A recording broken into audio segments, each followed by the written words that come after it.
I remember being on a date once, a bad one.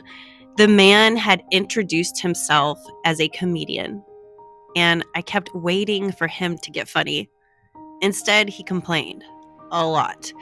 He told me about the city he used to live in, how his old stand up crew would stay out late after shows, how no one did that here, how disappointing everyone was. And before we'd even ordered, a sinking suspicion hit me. Maybe they didn't stop staying out late. Maybe they just stopped inviting him. He was morose. It clung to his skin like a bad cologne.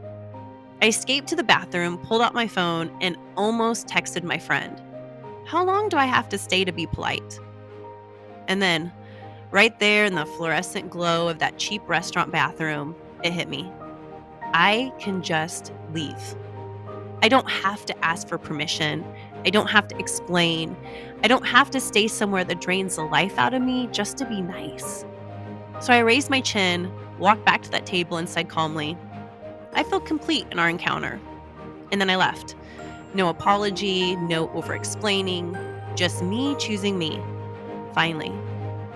It wasn't the first time I'd stayed longer than I should have. There was a man I dated who embarrassed me at one of my best friend's weddings, getting drunk, making a scene, crying, and pushing himself dramatically away from the table. So much so that one of the husbands barricaded him near the bathroom just to keep the evening from imploding. He ruined what should have been a beautiful, special moment for me, witnessing my friend, crying that he loved me more than I loved him. And the terrible truth was, in that moment, I knew I didn't love him at all.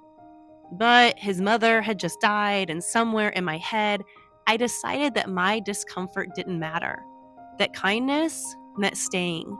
That compassion meant sacrificing my own peace for someone else's grief.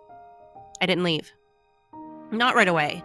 It wasn't until I sat around a table with my girlfriends, women who mirrored back to me what I couldn't yet see, that I realized staying in something rotten isn't kindness, it's self-abandonment. I didn't learn early how to leave. I didn't learn early how to trust that my needs mattered. I didn't learn early how to put my own peace above someone else's comfort. I learned it late. Late blooming means you gather your voice slower. You stretch into your boundaries more carefully. You unlearn the stories that told you love was sacrifice and kindness was staying small. And when you finally get it, it blooms fast and big and changes everything. Now, I leave the table when the energy turns sour. I end the date when the air grows heavy. I trust the knowing in my body more than the rules written to keep me small. I speak up when something doesn't sit right, even when my voice shakes. Because love, real love, even self-love, isn't about shrinking to fit. It's about honoring what you feel, trusting what your body knows, leaving when you need to leave, without waiting for permission. Always, your trusted friend.